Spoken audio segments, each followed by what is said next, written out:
Well, good morning. I must say, I have to be, I'm looking with the eyes of a child with amazement at those people serving today on the platform. And there's been many references already, but Michael and I go back 20 or more years from being fellow tenors in the Namaste World Choir, as it was known, the same choir produced by Carol Ann when we performed the musical The Enlightenment at the Carpenter Center in Long Beach. And then for the last thing I did before I came to Seal Beach was I was serving with Reverend Pat King's fellowship at the Playhouse, and Dennis O'Brien would often play there. So it's almost a rarity, similar to the stars aligning. A bold metaphor. So with that said, I'll get into it, and I think the first thing I have is a very pertinent question, and to pose to you, and so that would be, so what do you think God's going to be for Halloween? Huh? Any answers? Oh, come on! The blatantly obvious is you and me. God's going to be you and me for Halloween, and that's a partial answer. I'm among those that has growing awareness over the years that God and her husband show up every Halloween as the entire universe, and that's the more complete answer. And with that in mind, showing up as the entire universe has a bearing upon that statement I really like to make whenever I speak, and I'm doing that fairly often, and that is that the divine has but one will. There is one divine will. And I say this because a long and comprehensive view of the manifest universe has led me to this as an undeniable belief for me that the one divine will is to fully express itself at every point in the universe, and you and I and everyone else are one of those points. And so that launches us into the message this morning, which is going to have a lot to do with one of the lines from our mission statement, and that is, with open hearts and minds, we participate in self-transformation for a world that works for everyone. A world that works for everyone. Hey, by definition, that works for me. What kind of a world is that? What kind of a global community would we have? Have no war, no militaries? It staggers the imagination what that world might look like that works for everyone. Would we have reallocated resources in such a way that we thrive as a global community so well that conflict is a thing of the past? It seems like a dream. Got me hypnotized. Our global organization, the Center for Spiritual Living, has recommended, and you've already heard this, that the topic for this week's message is Share the Dream. And so have we a common dream then? Have we already stated it in our mission statement? A world where we cooperated and reallocated those enormous resources that were once spent on militaries and redirected them so that everybody in the world, everyone might be fed, clothed, housed, and even made comfortable. A world that works for everyone. To see that accomplished, we need to get started. So with open hearts and minds, we participate in transformation in order to make this happen. But there's a catch. It calls upon me. It calls upon each person to do something. A world that works for everyone is an undertaking that I have to participate in, just like if I want peace on earth, I have to be the peace that I want to see in the world. So a world that works for everyone also begins with me. Yes, self-transformation. So what's to be done? We need to talk. Let's suppose that it would suffice if each one of us would open ourselves to allow that divine presence to fully express itself through and as us. Is there a shared dream here? Yes, a common purpose. And I think of it as perhaps a call to action. Not always real popular as part of messages from these platforms, but a call to action nonetheless in these days. As is so often the case, in the question of a common purpose, I find it very interesting, very valuable to look to what Eckhart Tolle writes on the subject. In A New Earth, I believe it is, he says that we all have secondary purposes, but in a spiritual sense, we all have one primary purpose. Now, secondary purposes are those that are associated with how we move through this life. Choosing an occupation, figuring out what the training or education is and how we're going to get that, where we're going to live, how to buy a house, who we're going to live with. These are all secondary purposes which are unique to each individual. But the one common purpose, primary purpose that is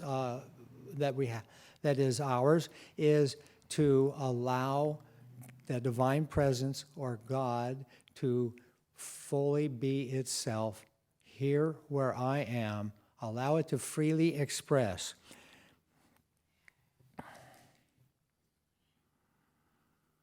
How nicely does that jive with my opening statement that it is the divine will to fully express itself at every point in the universe? So what Eckhart Tolle is saying is that our primary purpose is to enter into an agreement by which we make it so, that we are allowing that divine presence to fully express itself right here at this point where I am. Eckhart Tolle also says that the challenges in the world, the ills of the global community, whether it be individually or collectively, are the results of the action of unbridled ego. Now, ego is very important to us. It's a valuable asset to us. But unbridled ego, he says, is at the root of all dysfunction and all problems. And I'll read from page 10 of A New Earth. And he's talking about the actions of ego and where it leads. By the year 1914, the highly intelligent human mind had invented not only the internal combustion engine, but also bombs, machine guns, submarines, flamethrowers, and poison gas.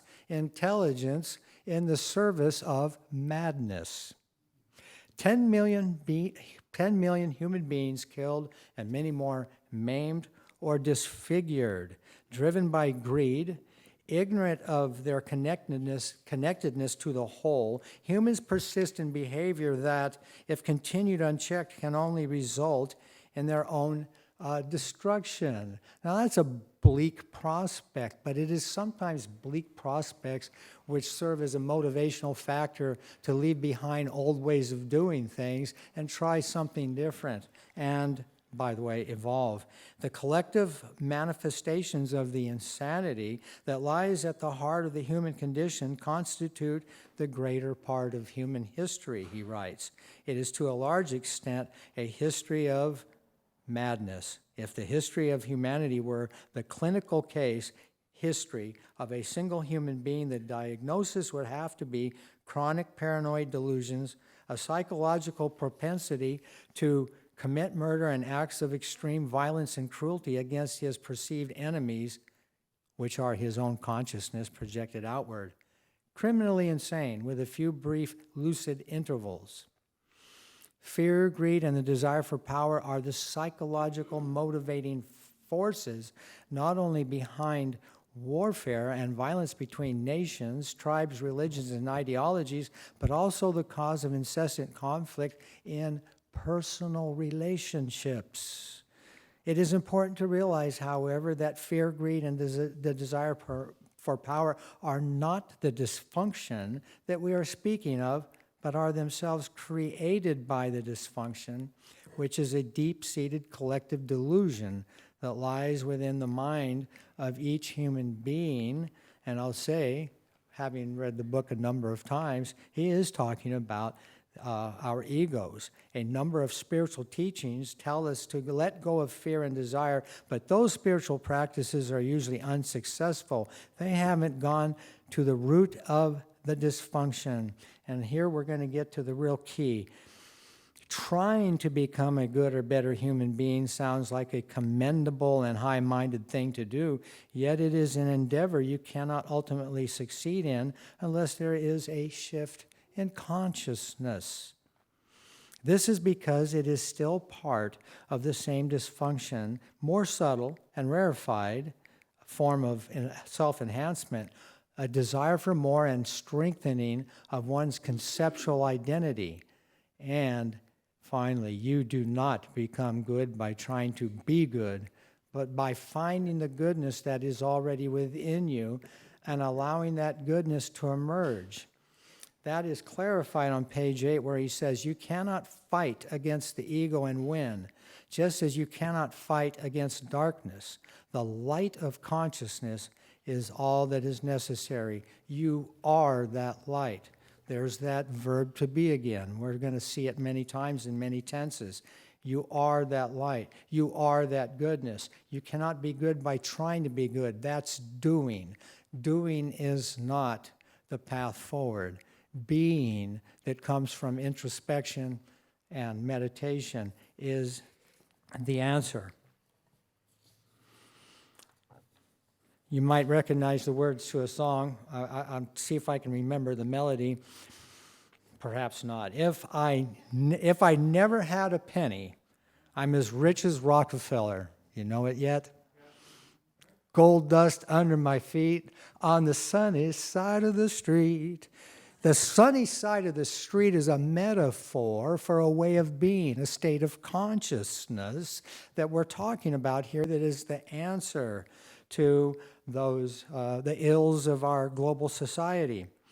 The opposite scenario was exemplified by Darryl Strawberry in an interview that I saw many, many years ago. If you might recognize the name, but if you don't know Darryl Strawberry, he was the star home run hitter, the slugger of the New York Mets back in the 70s and 80s. And I saw him in an interview talking about that he could hit a game-winning home run in the bottom of the ninth, circling the bases, the 50,000 people plus on their feet yelling his name and cheering and clapping their hands, and he would be running the bases and crossing home plate, thinking that he was nothing.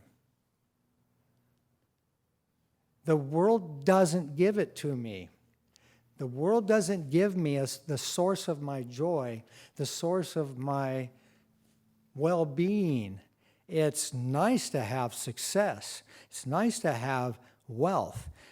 Darryl Strawberry had all these things: reputation, fame, wealth, status, all that stuff that one can undertake to accomplish in their lives by doing, and yet without attention to being, he's lost. And if he can't be at peace with his wealth and his fame and his and so on, good luck to anybody trying to do that without attending to being.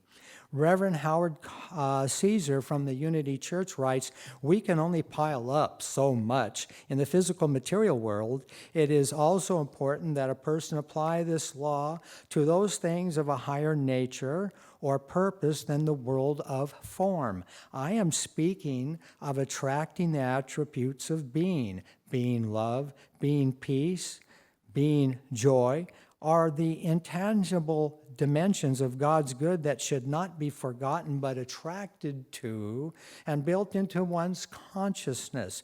May you learn to use the law of attraction to create a healthy balance of earthly and heavenly treasures. And I wholeheartedly agree with all that he writes there. But I think it's a little bit mild as to how you may learn to use that law of attraction, because there's a little great piece of wisdom in the Bible that says, "Seek ye first the kingdom of heaven," which is learning how to be in the world as a spiritual being, and then these earthly things will be added unto you. So how do we get to the sunny side of the street consciousness? The way of doing that and the importance of doing that require our attention. But first, as another essential element in a call to action, another installment of bleak prospects. Again, bleak prospects are not a bad thing. They can be a motivational factor. On page 21 of A New Earth, Tolle writes, "A significant portion of the Earth's population will soon recognize, if they haven't already done so, that humanity is now faced with a stark choice: evolve or die." Well, there's a lot of people, I think, that have had many opportunities to start the process of personal evolution and have said, "No, I don't think so. I'm comfortable with the way things are. The status quo is so easy to roll with." But now it's time to say, okay, I'll participate. We evolve. I'll participate in self-transformation. Personal evolution starts with self-transformation. It is undertaken by individuals, again, just like peace. Peace on earth begins with me, so does a world that works for everyone. Fortunately, there is so much to be gained from personal evolution, from self-transformation. Evolving has great rewards that so many people are not yet aware of because they haven't really taken the steps in that direction. Unfortunately, as Lenny Kravitz sings, "In a world full of people, only some choose to fly." Ain't that crazy? Well, yes, it is. What does it take for more people to join the great awakening, the need for which has come upon us?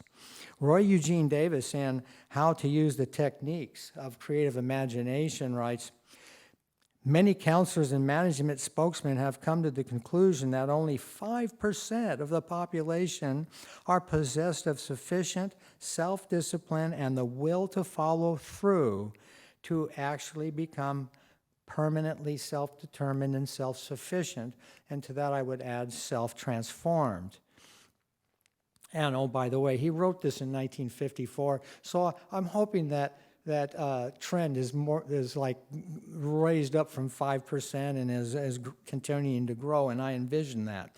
He goes on to say, "Most people are content to remain in a routine pattern, unsure of themselves when it comes to the point where they will have to follow through with constructive action. Therefore, the first thing to do is decide now that you are going to be one of the few who make up that small percentage.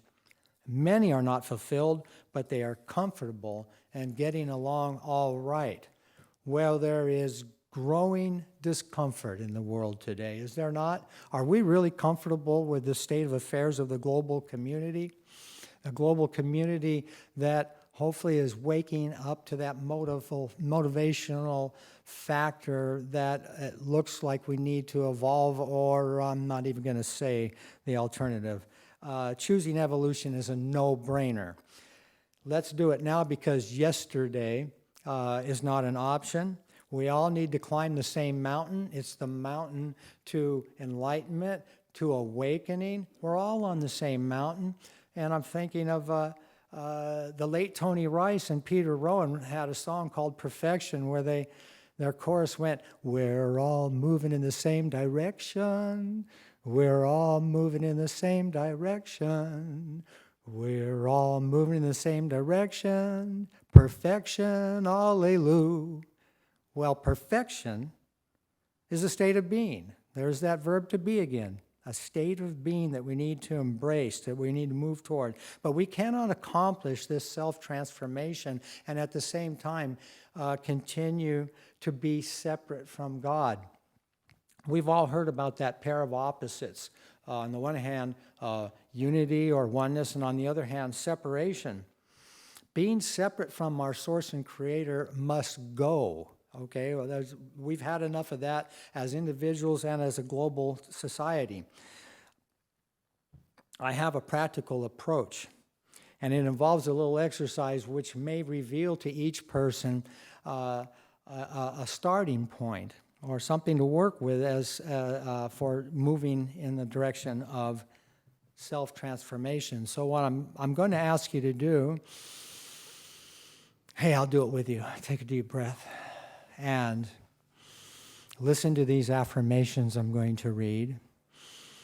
And I'm going to pause between them and give you a chance to rate your inner response to these affirmations. This rating has to do with the amount of disbelief or how believable the affirmation is for you.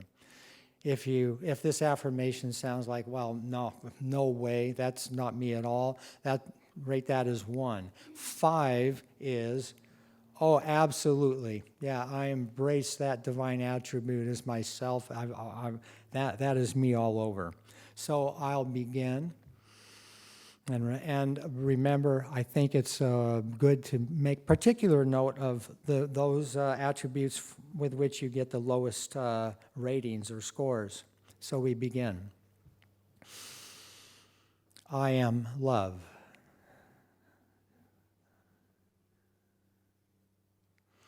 I am peace.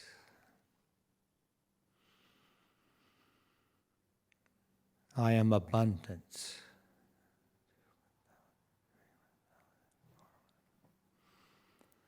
I am balance and harmony.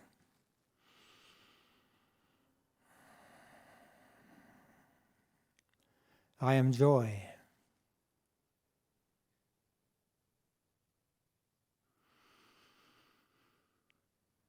I am beauty.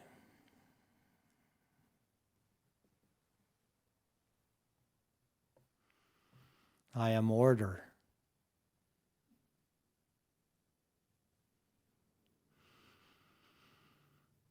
I am wisdom.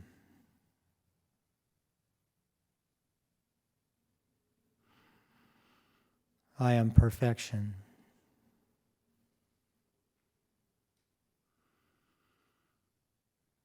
I am light.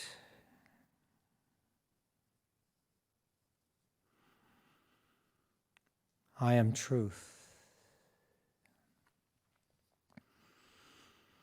And so that's 10 divine attributes. There's probably some left out, but that will serve us for now. Ratings or scores of less than 5 indicate actual separation from the truth about you. The lower a number is that you have chosen, the more there's an indication that that there is a belief of being something other than that divine child of God that you were meant to be. Steps towards self-transformation, then, it seems to me, would be well served and effectively taken by addressing some of those lower numbers, using spiritual practices and other opportunities available to do the spiritual work to bring our view of ourselves more into alignment with the divine truth of our being children of the Most High. If we have a shared dream of a world that works for everyone, then it is time for us each to begin the ascent up that mountain. The ascent up that mountain, the light gets more and more intense, and just like with real mountains, this light, though, is really pleasant. It gets brighter and brighter. And by the way, I've listed 10 divine attributes, so that would generate, something like almost 5 billion possible number combinations in the answers that each gives. Clearly, every person on the planet has a unique path up this one mountain. As we progress in knowing, and more importantly, in living according to the high truth of our being, the divine truth, we are more likely to know the truth for others. That is being a healing presence in the world. I am going to drive this home with 4 quotes. One, from Tolle's A New Earth, page 308. A new heaven and a new earth are arising within you at this moment. Now that sounds wonderful. That's an affirmation. But he goes on to say, if they are not arising at this moment, they are no more than a thought in your head and therefore not arising at all. And so that presents us with a choice to make it so. The Moody Blues. A beam of light shall fill your head, and you'll remember what's been said by all the good men this world's ever known. Now, I love that, and I put it in here in spite of not seeing how it was exactly relevant, but I couldn't leave it out. So now, back to relevance. Roy Eugene Davis. For as we learn to work with the principles which undergird nature herself, the power flows to benefit the world.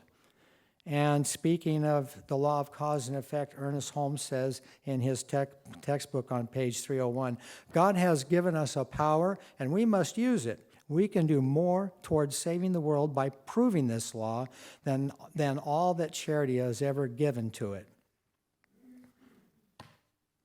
You have a treasure chest of divine attributes within you. And if you haven't discovered that, then the time is now, because in that treasure chest you can draw everything that is needed to face any challenge or any difficulty. I lastly would like to mention that there was really one of the great songs we sang at the Guidance Church in L.A. was Move Up That Mountain. And we would raise the energy of the whole congregation with that song as we finished it. Move up that mountain, and close with that. So the time is now. Move up that mountain briskly.